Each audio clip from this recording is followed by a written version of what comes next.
Now the Annapurnas are to the west of Kathmandu. Mount Everest is off to the east. It seemed intrinsically wrong to be so close to Everest and to not actually see it. Fortunately, there is a way. The Everest Scenic Flight. Within 10 minutes of leaving the airport, the Himalayas come into view. The flight path is to the east at the same altitude as the mountain peaks, so you get a view that is not possible from regular commercial flights. Of the 14 peaks in the world higher than 8,000 meters, 8 are in Nepal. This is a very special part of the world. Over the years I've heard many references to the Himalayas and wondered what all the fuss is about. Now I know. You cannot be in the presence of these mountains without experiencing a profound sense of awe. It is only a 1-hour flight, but it is a memory that will stay with you for a long time. Meanwhile, back at ground level, it's time to test the unicycles.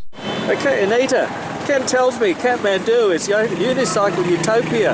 It's a great place to ride a unicycle. How do you feel about it? It's pretty terrifying. How about the streets? Are they like billiard table smooth? No.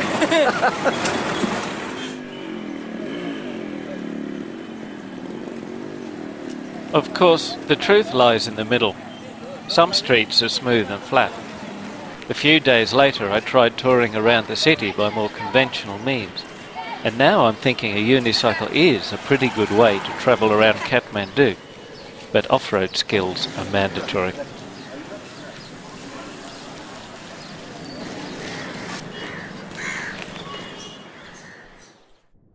We're here again, it's the start of another unicycle tour. The excitement is mounting as it always does. We're galloping off once again into where we don't know before. Ken has been here before, a couple of our guides have been here before. The rest of us, this is new territory. For Grasshopper Adventures it's new territory because there's going to be no car support. We've only got porters. And we're going to reach the highest altitude of any passes in the world when we go through Thorongla Pass. We are looking forward to this. We're having an authentic Nepal experience today. We had the tour plan, it was all organised, and 3 days ago they decided to call a general strike. So we've spent much of today sitting around waiting for the police to decide it's worth their while to give us an escort through the neighbourhood on our way to our destination. It's been marvellous. We're sitting here at the moment, we've got this lovely scenery beside us while we wait for the next phase of the journey.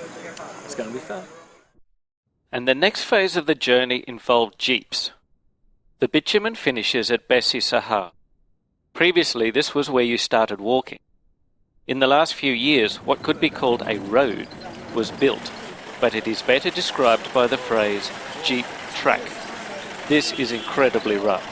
If being smacked around inside a four-wheel drive is your idea of fun, you will be in heaven.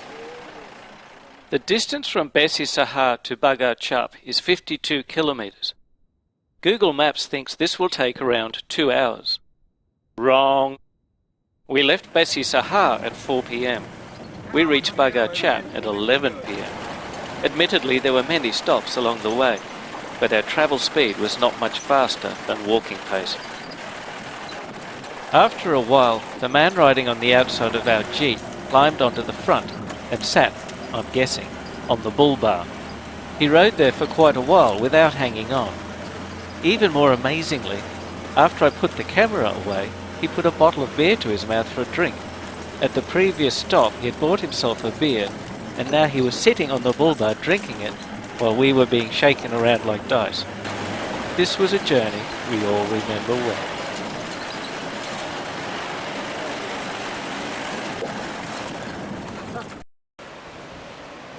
Now the time came to start riding.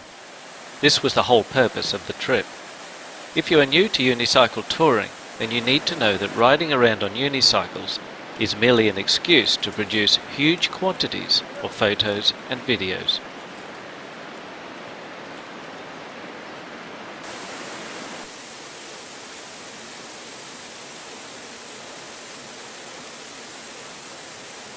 Wow, that's an impressive gain in height, isn't it? We spent about an hour trudging our way up this hill. Believe it or not, they drove this in the night last night. It's steep, it's rocky, the scenery is beautiful. We really missed out because we arrived in the dark yesterday, but today we're making up for it. Remember that Bagar Chup is already over 2,000 metres elevation, so altitude was always going to be an issue. And it must be said, the road was neither smooth nor very flat.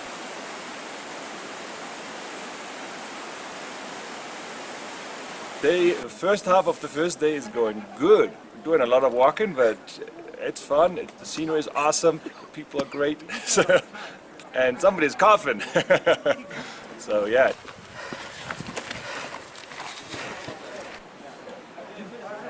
The good news was, every time you stopped for a rest, the scenery was magnificent. Well, we had a lot of rain yesterday and last night, but it means there's fresh snow up in the mountains. The sun is out, it's cloudless currently, it's very bright, and it's very beautiful. The porters have been watching us on the unicycles and they've decided to give it a try. So now there's a bit of a tutorial session happening beside me as our porters are doing pretty well learning to ride unicycles themselves.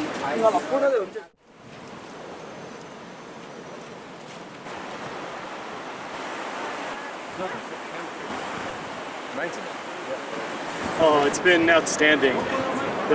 This place is like nowhere else on the planet. And last night we came in and it was foggy and rainy. We woke up this morning before dawn and the moon was setting over the snow-capped peaks and just incredible. We had everybody out there taking pictures and it's only going to get better.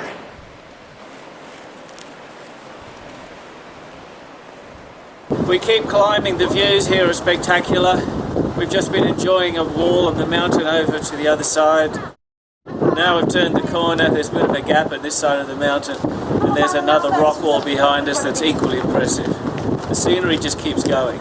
Wish the oxygen did too, but I guess you can't have one without the other. Well, I'm certainly feeling the gain in altitude.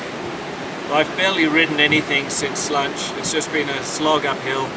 Technically the ground isn't that difficult, it's just that every time I try, the legs wilt, and when I stop, I'm feeling giddy. In fact, I'm feeling a little bit giddy now just walking along, so I'm taking the risk-averse approach and I'm not trying to ride. But the scenery, it takes your breath away too. It wasn't all walking, but the altitude was taking toll.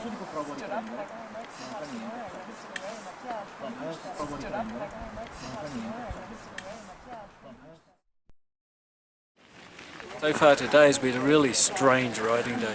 We've ridden for about 300 metres at a time and then stopped and regrouped. I suspect it's our guide's way of forcing us to take it easy and adjust to the climate. But, that being said, I'm not complaining. 300 metres is about all I can manage. By the time I've finished that, I'm feeling so exhausted and out of breath, and yet this, you can see the terrain around me. This is not difficult terrain, but the oxygen's just so low that none of us are coping with it terribly well. Now that we've reached this pass in the mountain, these are the jewels that we get by climbing. In the background, it's one of the highest airports in the world. The scenery around it is pretty impressive. Now we had another twist to the story. Mud.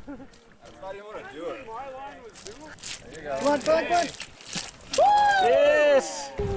Normally October is a safe time of year for trekking in Nepal, but on the 14th of October 2014, a snowstorm hit the Annapurna Mountains.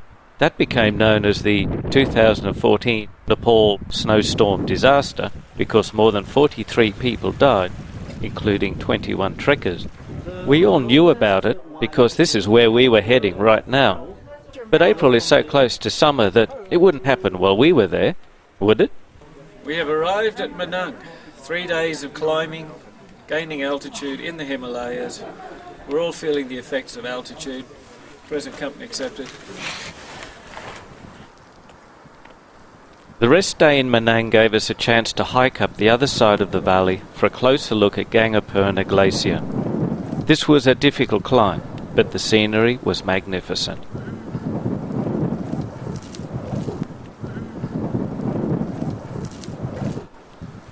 Even better was the descent, making good use of the available snow.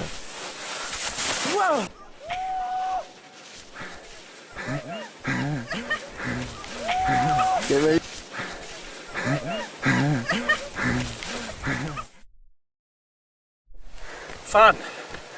A sensation so gleeful that we revel in every moment of it and look forward to the next occasion. What's fun got to do with today? Not a lot. This is just hard work. The scenery around us is fantastic, but most of us are looking at the ground, just willing our feet to move one pace in front of the other one as we max out on our aerobic threshold. Is it worthwhile?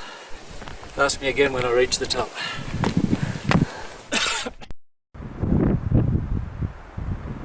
But it wasn't all hard work. There were still some fun riding sections.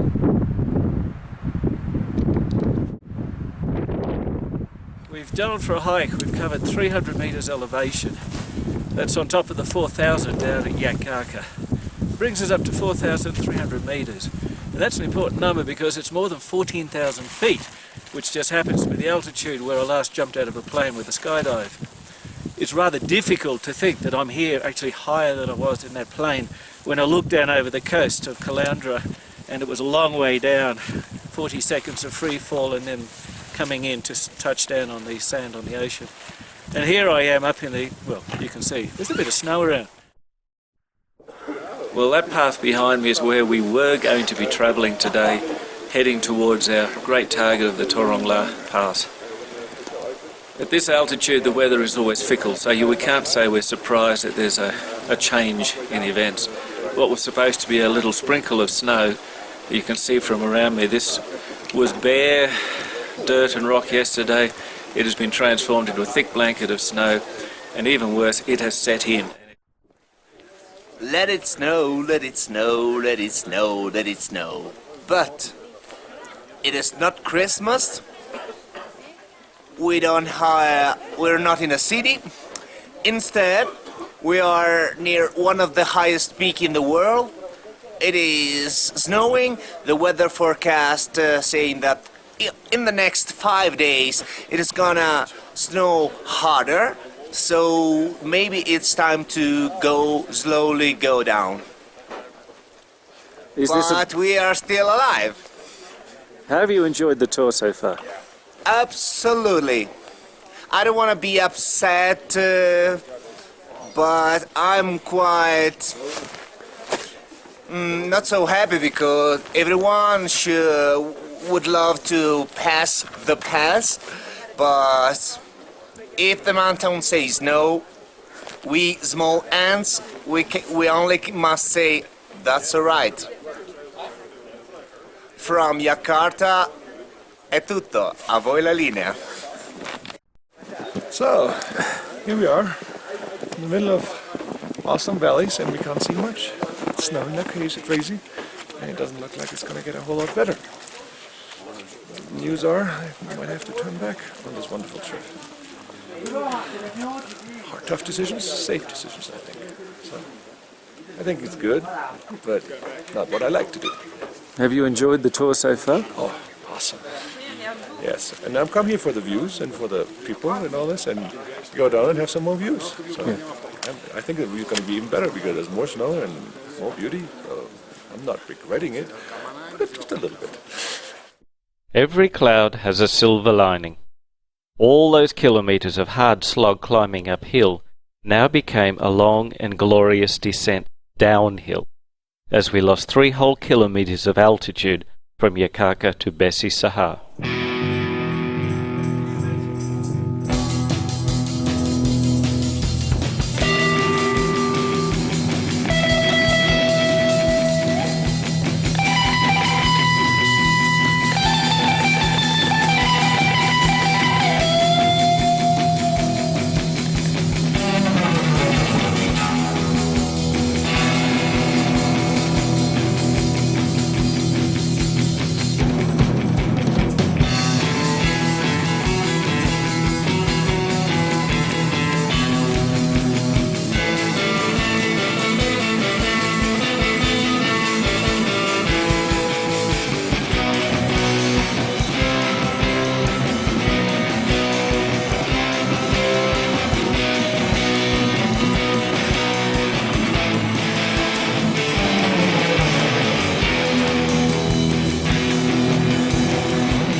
At the village of Tull, we had a virtual end of tour where we said goodbye to the porters and joined in celebrating the Nepalese New Year.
This experience, because it has been a hard experience, it's been fun, it's been very unique, something that probably can't be repeated ever again.